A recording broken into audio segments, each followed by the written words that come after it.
going to be dealing with part 2 of a lesson that we started, and we've only done part 1. Go ahead and read it again. The book of Ezekiel, chapter 17, beginning at verse 1. And the word of the Lord came unto me, saying, Son of man, put forth a riddle, and speak a parable unto the house of Israel. You'll notice the scriptures teach that parables and riddles were always used towards the house of Israel. Now, it was done because those that were wicked would remain clueless, and those that were righteous would come into a greater understanding of the truth. But then when we read on, it says, in verse 3, and say, Thus saith the Lord God, a great eagle with great wings, long-winged, full of feathers, which had divers colors, came unto Lebanon, and took the highest branch of the cedar. Read.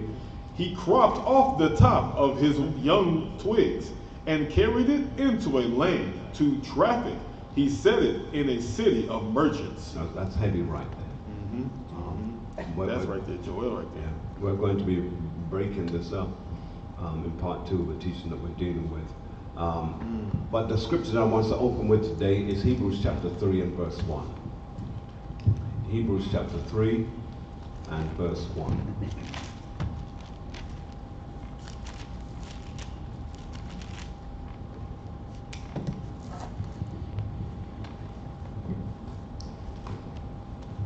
All right. Hebrews 3 and 1. Let's go. The book of Hebrews, chapter 3 and verse 1. Wherefore, holy brethren, partakers of the heavenly calling, consider the apostle and high priest of our profession, Yahushua Yamashiach, who was slaughtered. Now, let's look at some things. It said, wherefore, holy brethren. Now, it's speaking of a particular group of people. So it says holy brethren, and the holy brethren that it's speaking about is Israel. It says partakers of the heavenly calling. What is the heavenly calling? Can someone please tell me? What is the heavenly calling?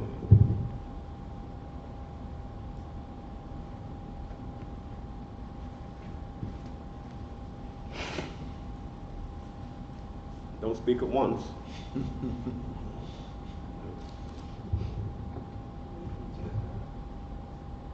Say again? To wake up our brethren. Oh! To wake up our brethren. All right. Jump back to chapter 2 and read verse 14, please. Hebrews chapter 2, verse 14. For as much then as the children are partakers of flesh. Read. So the children are partakers of flesh. Read. And blood. And blood. Read. He also himself likewise took part of the same. Of the same. Go on. That through death he might destroy him that had the power of death. That is the devil. The devil. Now the devil, by the way, is a person. Now a person would turn around and say, well, how can the devil be a person when the devil is spiritual? The devil is a spirit. Well, remember, the only way that the devil can operate in this realm is by having counterparts that are of his. So in order for the devil to have success, he must have physical counterparts who are willing to do his bidding. Now, if we go back a little bit in this, and we want to go to Hebrews chapter 7 and verse 27, we're going to come right back here, but Hebrews chapter 7 and 27 real quick. The book of Hebrews, chapter 7, verse 27. Who needeth not daily, as those high priests, to offer up sacrifice, first for his own sins. So it says, first for his own sins. This is a very, very difficult scripture for most people to read. Because if you're reading this correctly, go back now and read Hebrews chapter 2 and 14. And we're going to come back here. We're going to keep going backwards for a little bit. Go on. Hebrews chapter 2, verse 14. For as much then as the children are partakers of flesh. Children are the partakers of flesh. Watch it now. And blood. And blood. He also himself likewise. He also himself likewise, read. Took part of the same. Of the same. That through so things that flesh and blood are prone to. Then it goes on to say that. That had the power of death, that is the devil. That is the devil.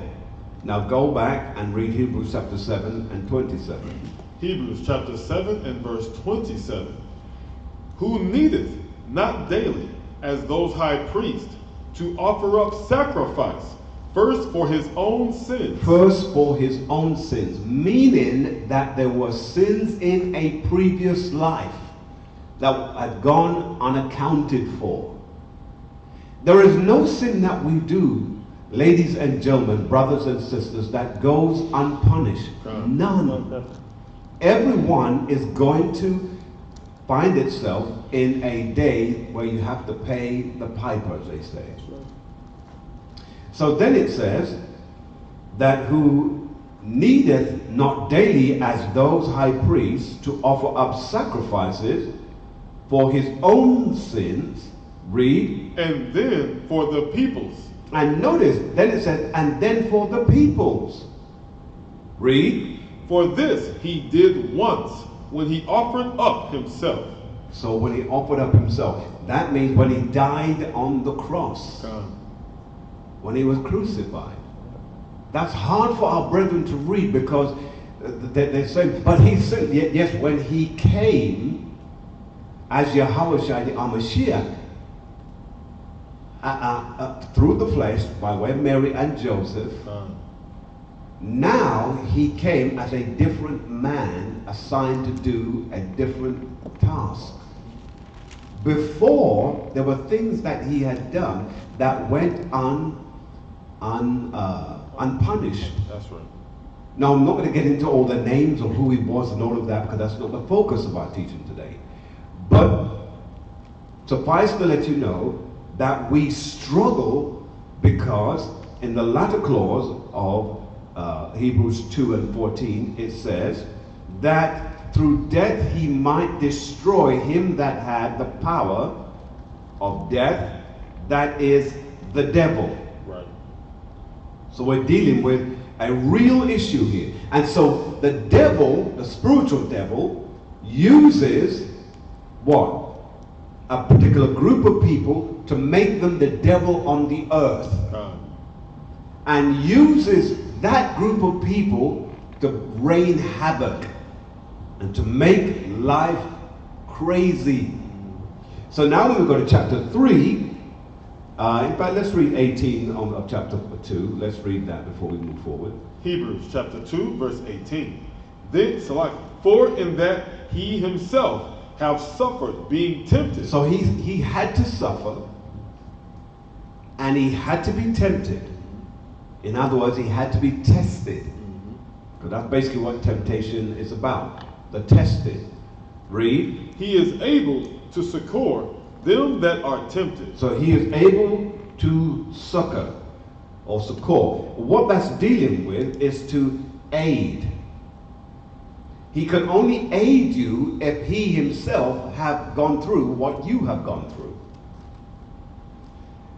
And then it says, to succor them that are tempted. That are tempted. Go straight into chapter 3 and verse 1. Hebrews chapter 3 verse 1. Wherefore, holy brethren, partakers of the heavenly calling. So we are in a heavenly calling. That heavenly calling is a struggle. That's right.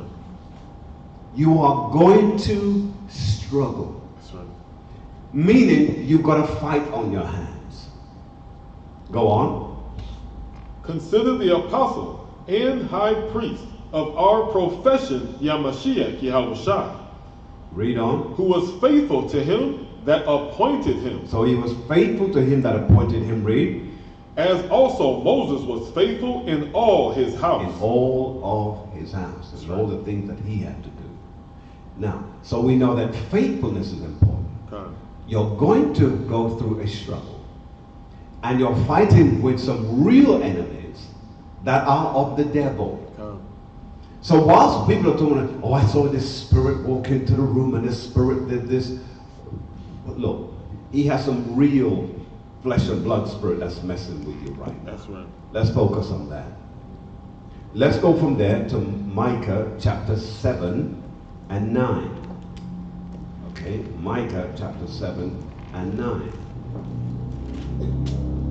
Go ahead and read it. Got it? The book of Micah, chapter 7 and verse 9. I will bear the indignation of the Most High. So he says that you're going to bear the indignation of the Most High. Let's understand the word indignation. Indignation is an anger or an annoyance provoked by want, is perceived as unfair treatment. So, when someone has indignation, something has provoked it and has created a spirit of anger. So now we know it says, I will bear the indignation of the Most High. So he is angry with us. That's right. Let's read. Because I have sinned. Because I have what? Because I have sinned. Sinned how? Against him. Against him. God. Read on. Until he plead my cause. Until he plead my cause. Read on. And execute judgment for me. So he's going to plead our case, which is the cause, and he's going to execute, it says judgment here, which is justice. Go on. He will bring me forth to the light. So in your depths of your ignorance, he's going to bring you out of darkness. He's going to bring you into this truth, this word, this knowledge, this understanding. God. Read. He will bring me forth to the light. He will bring you into light. Go on. And I shall behold his righteousness. And there you're going to behold his righteousness. That's right. Let's go to Sirach chapter 2 and 1. Sirach, which is Ecclesiasticus. We've got it. Go ahead. In the Apocrypha, Sirach, also known as Ecclesiasticus, chapter 2 and verse 1 on page 71. My son, if thou come to serve the Most High. So he's about to give him some instruction. He says, if you're going to serve the Most High God, watch what's going to happen. Read. Prepare thy soul for temptation. Prepare yourself that you're going to go through hell. God. You're going to go through some things that's going to test you beyond your wildest imagination. Read. Set thy heart aright. So you've got to make sure that your spirit is right. Go on. And constantly endure, and make not haste in time of trouble. So get your head together.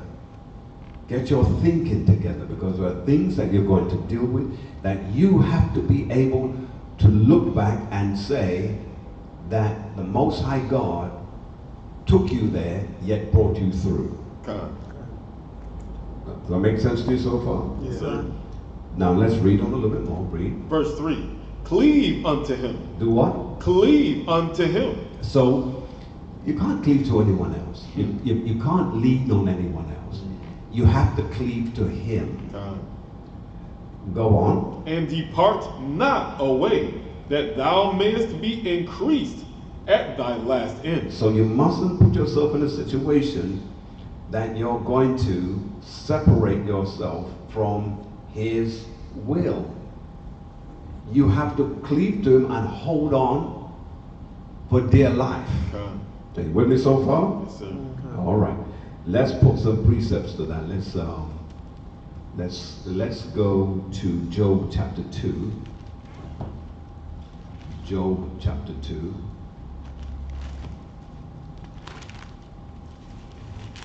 I was falling apart. Job chapter 2, and let's read verse 4. The book of Job, chapter 2 and verse 4. And Satan answered the Most High, and said, Skin for skin, yea, all that a man hath, thy face. So here we have an incident where the devil is having a contest, so to speak, with the Most High God about his subject. His subject is an Israelite who is on earth. His name is Job, God. and he's one of the richest men in the East. Therefore, he has all these splendors around him, and the devil now is saying, if you took away your support, if you took this away, you watch this man would fall apart. Because what is showing us here, things and substances are not the things that make you strong before the Most High God. We're going to read it again. Let's read verse 4 again and 5. Let's read. Job chapter 2 and verse 4. And Satan answered the Lord, and said, Skin for skin. Skin for skin. Yea. In other words, blood for blood. All that a man hath will he give for his life. In other words, all that he had will he give for life. Read. What does that mean? It's self-explanatory. But Money won't be important because it's your life. what was that? Money is showing you that money is not important. When it's time and your life is in the balance, you give whatever you can to save your life. All right. So your life is more important than the things you have. Okay. Let's go. Verse 5. But put forth thine hand now, and touch his bones. So let's deal with the flesh of man. If you are now to attack the man, let's see what will he do then. Read. And his flesh, and he will curse thee to thy face. So if you now put his body under subjection, he's going to forget about who you are, God. and he's going to just curse you out and be destroyed. But read on. And the Most High said unto Satan, Behold, he is in thine hand. So that's like us. We, in this case, we have sinned. The scripture does not say that Job sinned. And what I wanted to try and get with this is that you don't have to do anything for the Most High God to let you go through something. But you have to know in yourself that I can stand regardless of the situations that I'm dealing with. I can stand. I can deal with it. But you have to ask yourself that question. Can you take it when you go through some things? But read on. But save his life. Verse 7. In other words, touch his body, destroy his body, but you cannot take his life. God.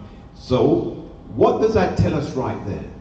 That when people say, well, the devil killed him and the devil killed her and the devil did this, the devil can't do anything until he gets permission to do it. That's right. So when we were in Christendom, we said, well, the devil took my baby and the devil, no. If the baby's gone, it's because the Most High God instructed it that way. That's hard pill for you to swallow, but that's what it's saying to us here. But read on. Verse 7. So went Satan forth from the presence of the Most High. Read. And smote Job with sore boils from the sole of his foot until his crown. Read. And he took him a potsherd to scrape himself withal, and he sat down among the ashes. So he was in such a state that it was despicable. Now, can you deal with it when the enemy has reduced you to nothing, made you feel like you're not who you once were? But watch what it goes on to say. Read. Verse 9. Then said his wife unto him, Dost thou still retain thine integrity? Curse the Most High and die. Hold it. Jump back to chapter 1 and verse 11. Read. Job chapter 1 verse 11. But put forth thine hand now, and touch all that he hath, and he will curse thee to thy face. So, Watch this now. Let's go back and read what we just read. Job chapter 2 verse 9. Then said his wife unto him. So the devil now, what does he do? He uses the one that he loves, that's close to him, God. to become a stumbling block. That's right. And watch what she says. Read it again. Then said his wife unto him, Dost thou still retain thine integrity? So, are you still going to hold up your integrity here? Remember what the title of this teaching is. We are partakers of the struggle. God. This is a struggle that we're all in, and we all have to face it. That's right. This is a sobering teaching, so anyway. All right, let's read on. Curse Yahweh and die. Curse Yahweh and die. Read. But he said unto her, Thou speakest as one of the foolish women speaketh. What? Shall we receive good at the hand of Yahweh? So in other words, we not only receive good, but we also receive bad. Read on. And shall we not receive evil? In all this did not Job sin with his lips. See, so even in this, Job did not sin with his lips. He didn't sin. He didn't commit a sinful act. God. Go back to Sirach chapter 2. Now we're going to read verse 4. Yes, that's the one. Sirach chapter 2 and verse 4. Whatsoever is brought upon thee, take cheerfully. So you have to take what you're going through cheerfully. God. That's what are you saying? Well, remember, there are some things that's designed to test your character, your frame of mind, and your spirit. It's designed to check those boxes. Your character, your frame of mind, and your spirit. But watch it now. Read.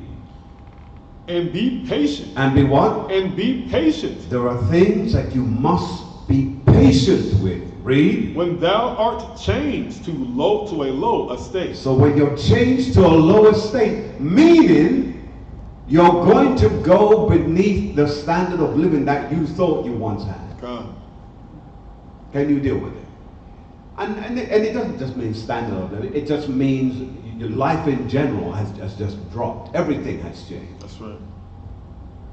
Go to Isaiah. In fact, before we do that, let's read the next verse. Let's read verse 5. Verse 5. For gold is tried in the fire. So if you're gold, you have to go through some fire. God. That lets you know, are you of Israelite quality? Are you the species? Are you the stuff that the Most High God's looking for? God. Watch it now. Read. And acceptable men in the furnace of adversity. So not everybody's going to qualify here. Some people are just along for the ride. But some people, they're going to go through some fire and more fire still. Let's go to Isaiah chapter 13 and 12, please. Isaiah, what did I say? 13 and 12. 13 and 12. All right, let's read. The book of Isaiah, chapter 13 and verse 12. I will make a man more precious than fine gold. I will do what? I will make a man more precious than fine gold. So what you're going through is designed to make you precious, valuable, That's right. priceless than fine gold. Read. Even a man than the golden wedge of Ophir. Wow. He's put you in some high categories. That's right. All right. So let's see if we can. All right. For time purposes, let's go on. Let's go back to Job. Let's go to Job chapter 13 and 15. Job 13 and 15. Job 13 and 15. Let's see how he deals with it. Go ahead, sir. The book of Job, chapter 13, verse 15. Though he slay me. Though he what? Though he slay me. Though he slays you, read. Yet will I trust in him. Yet will I trust in him. Are you all prepared to go through things that the Most High God? No. Though you slay me, yet will I what? Yet will I trust in him. But so that it tells us that you have to trust the very person who's got the sword up against your throat. How is that possible even?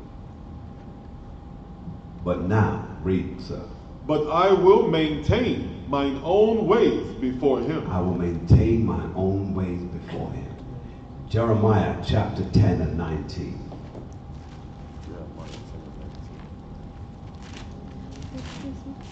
Yes, a question?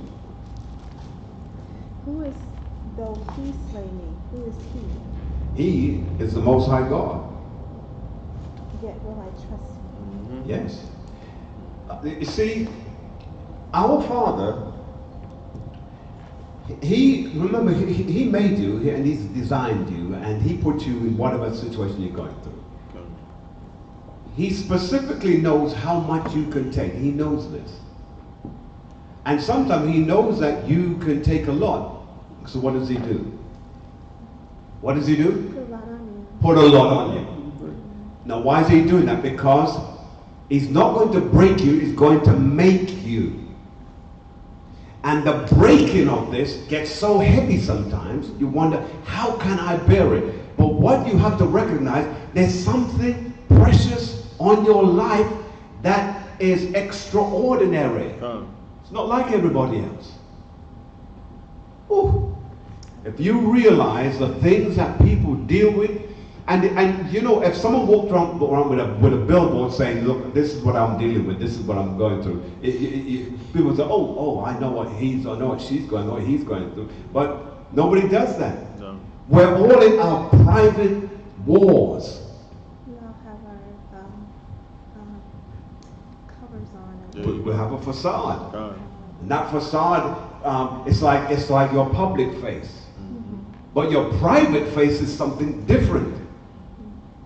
And so, what Job realized, he said, though you slay me, Father, though you slay me, though I know that this, what I'm going through right now, you're putting it on me, though you do it, I'm still going to trust you. That's powerful. I mean, it's powerful beyond my own thinking. He's going to slay you yet. Now remember, Abraham wanted a son and waited it for 100 years.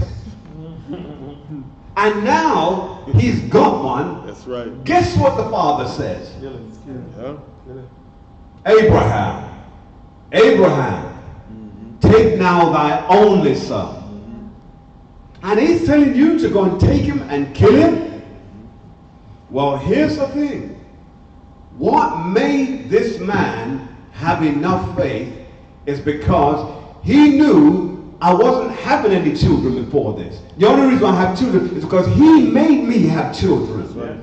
Amen. Now, if he's got the power to, and I remember when he came down and came to lunch, and I remember when we were offering him that seasoned goat meat, and he was happy with my lunch that I was giving him now.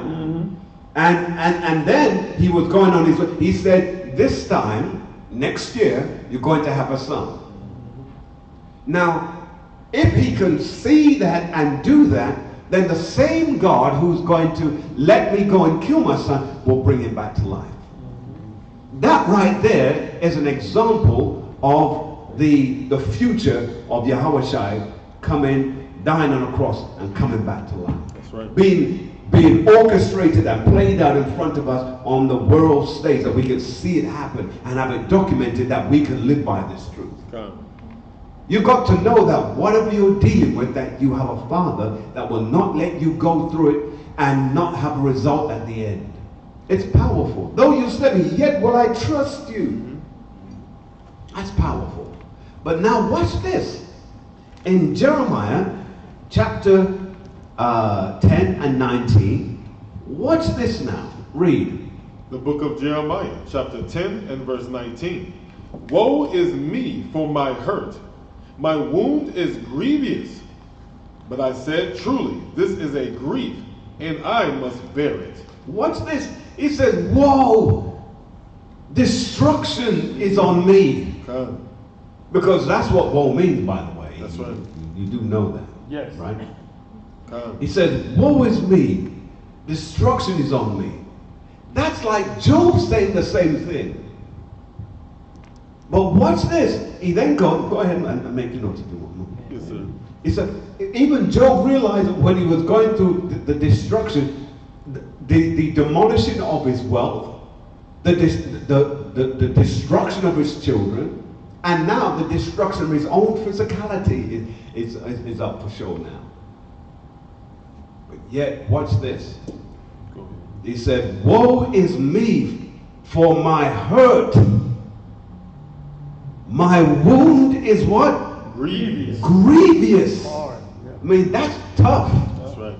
Read. But I said, truly, this is a grief. This is a grief. I'm dealing with some real stuff now. Yeah. Father, can I deal with this? And then watch what he goes on to say.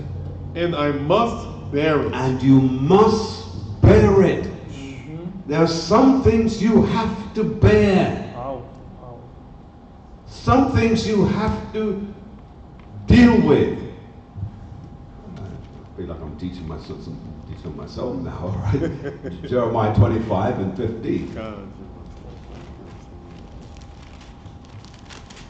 Jeremiah 25 and 15. Yeah, go ahead, sir. The book of Jeremiah, chapter 25 and verse 15. Watch this now. For thus saith the Lord Yahweh of Israel unto me, take the wine cup of this fury at my hand, Read. and cause all the nations to whom I send thee to drink it. So in other words, everything that they made you to drink, everything that they made you to suffer, everything that they made you to go through, he says now this. Read, sir. For thus saith the Lord Yahweh of Israel unto me. So we know who he's speaking for and against. Read. Take the wine cup of this fury at my hand, and cause all the nations to whom I send thee to drink it. Read. And they shall drink. And they shall what? And they shall drink. Read. And be moved. And be moved. Read. And be mad. They're going to be mad. Read. Because of the sword that I will send among them. They are going to begin to fight one another and destroy one another. Because Yahweh, the Most High God, has made it so. God. They're not going to get away with anything. Let's go to Deuteronomy. Deuteronomy chapter 30. 30 and 7. Deuteronomy chapter 30 and 7. Go ahead and read. Deuteronomy chapter 30 and verse 7. And the Most High, thy Yahweh, will put all these curses upon thine enemies. See, so remember, the curses that you went through, in fact, jump back a little bit, jump back to Deuteronomy 28 and read verse 1. Deuteronomy chapter 28 and verse 1. And it shall come to pass, if thou shalt hearken diligently unto the voice of the Lord thy Yahweh, read, to observe and to do all his commandments, which I command thee this day, read, that the Lord thy Yahweh will set thee on high above all nations of the earth. Jump to 15, read. Verse 15. But it shall come to pass, if thou wilt not hearken unto the voice of the Lord thy Yahweh, to observe, to do all his commandments and his statutes, which I command thee this day, that all these curses shall come upon thee and overtake thee. So the curses that you're dealing with right now and continue to deal with, he said, down the road, I'm going to let them drink the cup of that. That's right. And let's go back and read chapter 30 and verse 7. Deuteronomy chapter 30 and verse 7. And the Lord thy Yahweh will put all these curses upon thine enemies, read, and on them that hate thee, which persecuted thee.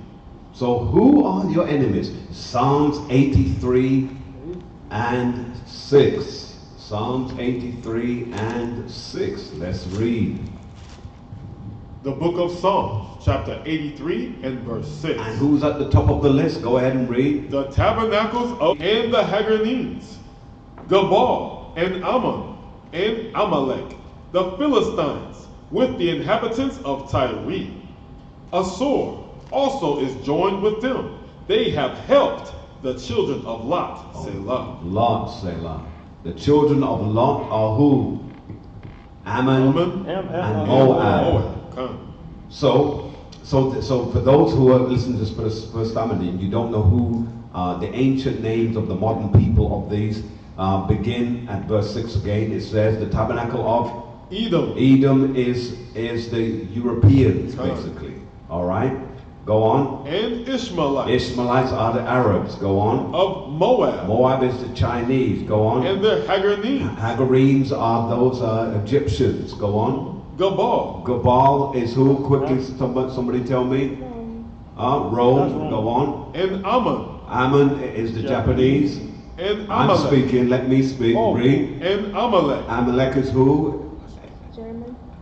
No, Amalek is who? The people call themselves Jews. The ones who call themselves Jews. Go ahead. The Philistines. The Philistines are who? Africans. No, make it more clear. It is Africans, but Hamites. Go on. And the inhabitants of Tyre.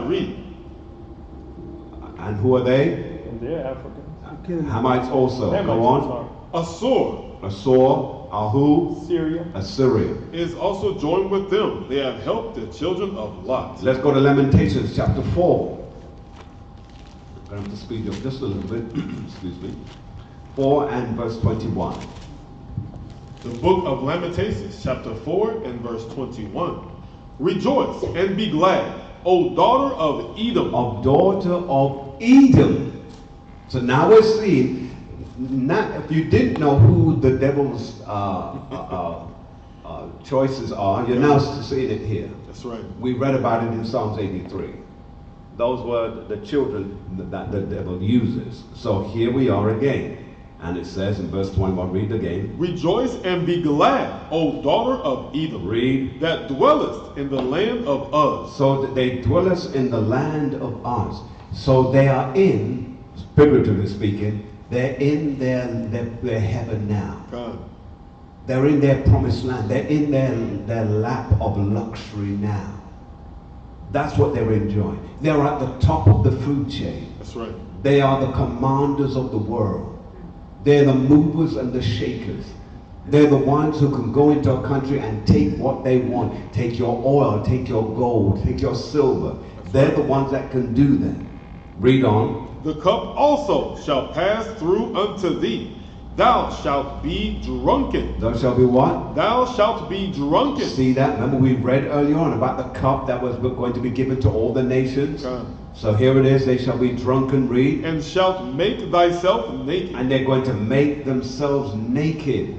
Read on. The punishment of thine iniquity is accomplished, O daughter of Zion. He will no more carry thee away into captivity. So Esau will never have that ability to do that to you again. Read. He will visit thine iniquity, O daughter of Edom. He will discover thy sins. So they're going to be discovered. They're not going to get away with that punishment. Come. Let's go quickly to Ezra chapter 9 and 13. Ezra chapter 9 and 13.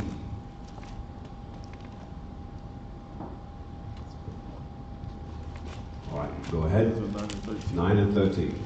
The book of Ezra, chapter 9 and verse 13. And after all that is come upon us for our evil deeds and for our great trespass, seeing that thou, our Yahweh, has punished us. Has done what? Has punished us. Go on. Less than our iniquities deserve. Oh, praises. So even though you're going through what you're going through, you're still not going through it at the maximum. No. Because if you did, you wouldn't be able to make it. God. This is my problem. It's not a problem, but this is my astonishment. How are they going to deal with this? God. They're going to get it. The scripture says, Double.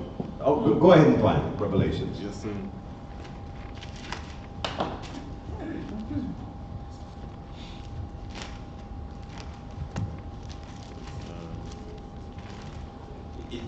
how are they even going to be able to deal with that? I mean, can you imagine?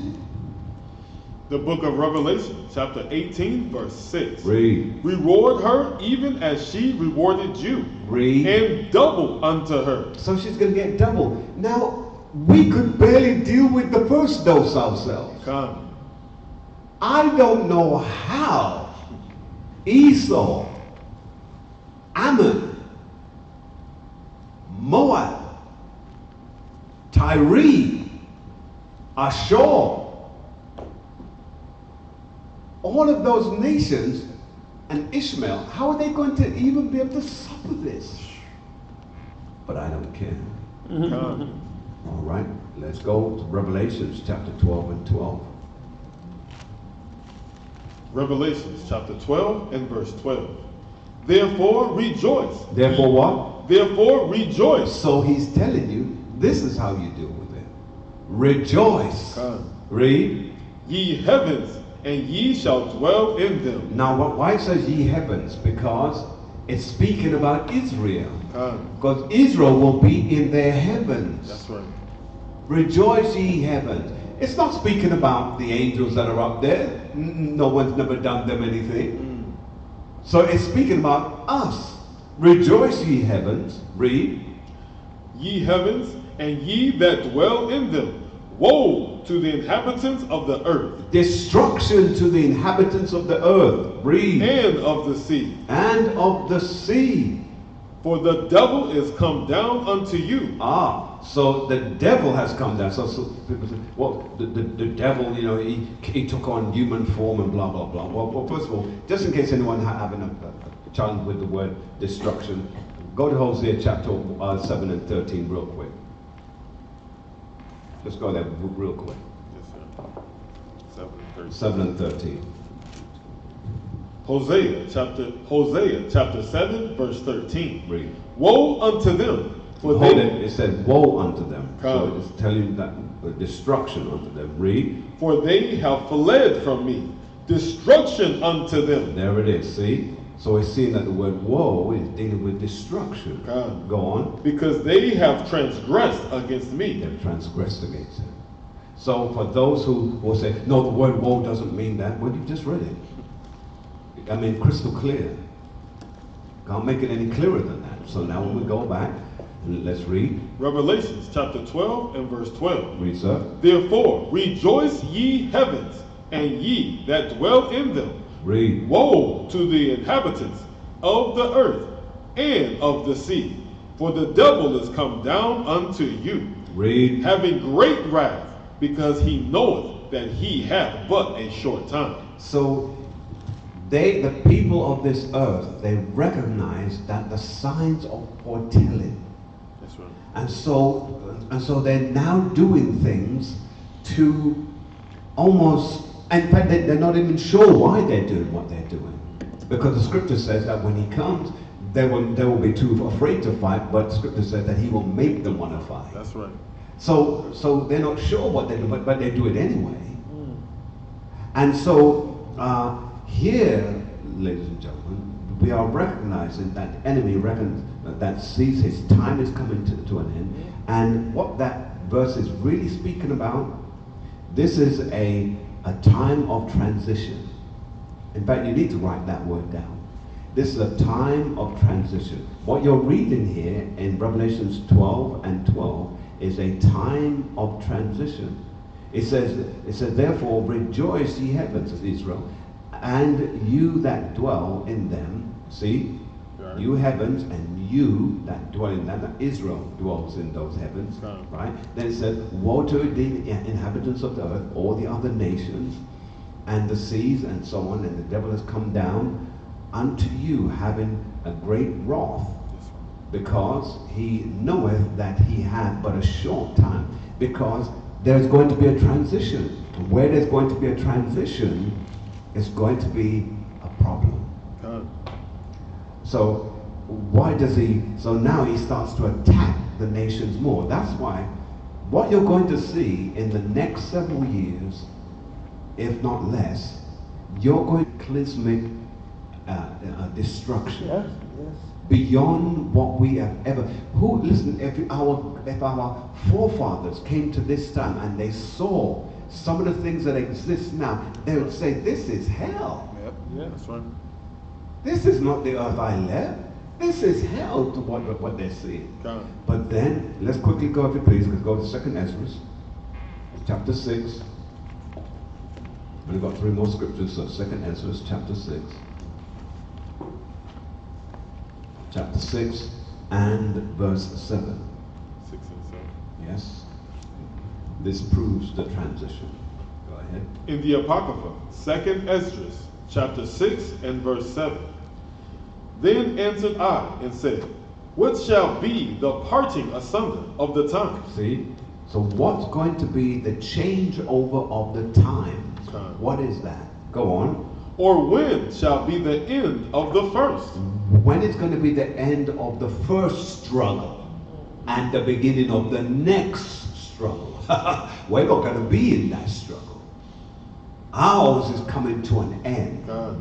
Theirs is getting ready to heat up. Oh. Read. And the beginning of it that followeth. Read. And he said unto me, from Abraham unto Isaac, when Jacob and Esau were born of him. So it gives you a timeline. Read. Jacob's hand held first the heel of Esau. Read. For Esau is the end of the world. Esau is the end of that timeline. Read. And Jacob is the beginning of it that follows. And he is the beginning of the next watch, the final watch. There won't be any other changeover or moves after this. This is going to be it. This is the passing away of this world in terms of its rulership of Esau and the beginning of the rulership of Israel. Obadiah chapter 1 and 21. Yay.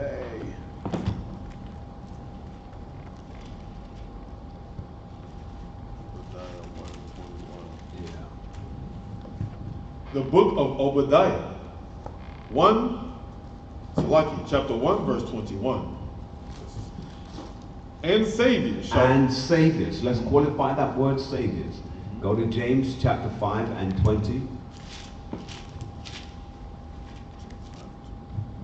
James chapter 5 and verse 20. Read.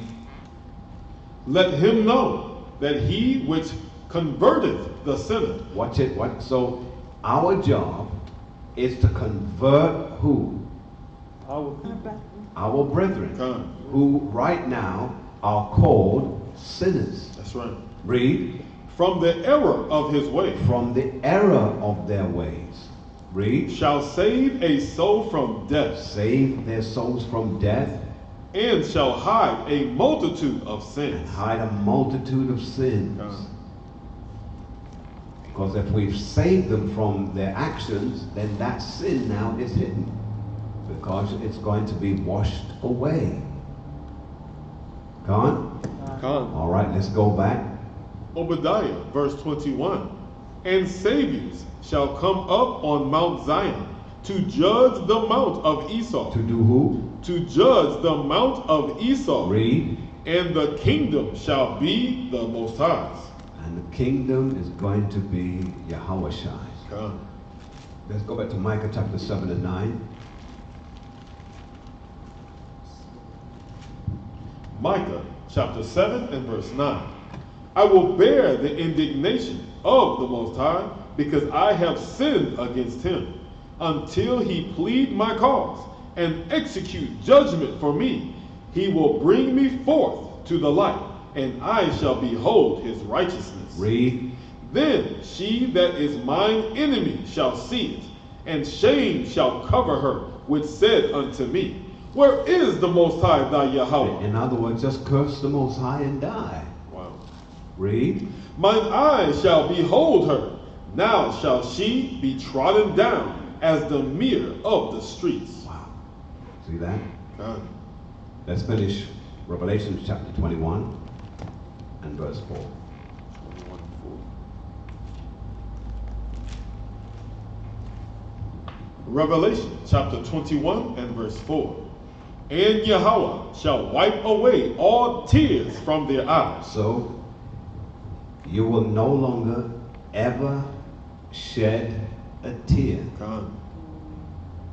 The days of tears, and when I say, and when it's speaking about tears, it's speaking about tears of sorrow, Come.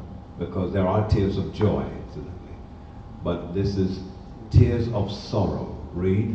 And there shall be no more death. And there shall be no more death, meaning death will no longer be part of our life, because death in us won't exist, but also death who is outside of us, which is the devil. Come.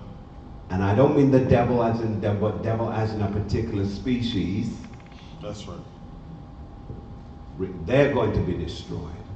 Read. Neither sorrow nor crying, neither shall there be any more pain. So we won't go through any sorrow, no crying, no pain. Read. For the former things are passed away. Read. And he that sat upon the throne said, Behold, I make all things new. I make all things refresh. Come. Read. And he said unto me, Write, for these words are true and faithful. And he said unto me, It is done. I am Alpha and Omega, the beginning and the end. Stop there. Wisdom of Solomon, chapter 7, 24, and that concludes us.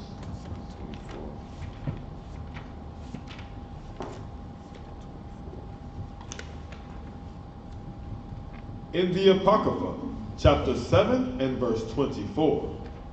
For wisdom is more moving than any motion.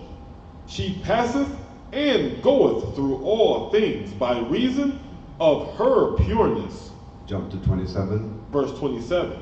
And being but one, she can do all things, and remaining in herself, she maketh all things new. Make what? She maketh all things new. Read. And in all ages, And in all ages, read. entering into holy souls, she maketh them friends of Yahweh and prophets.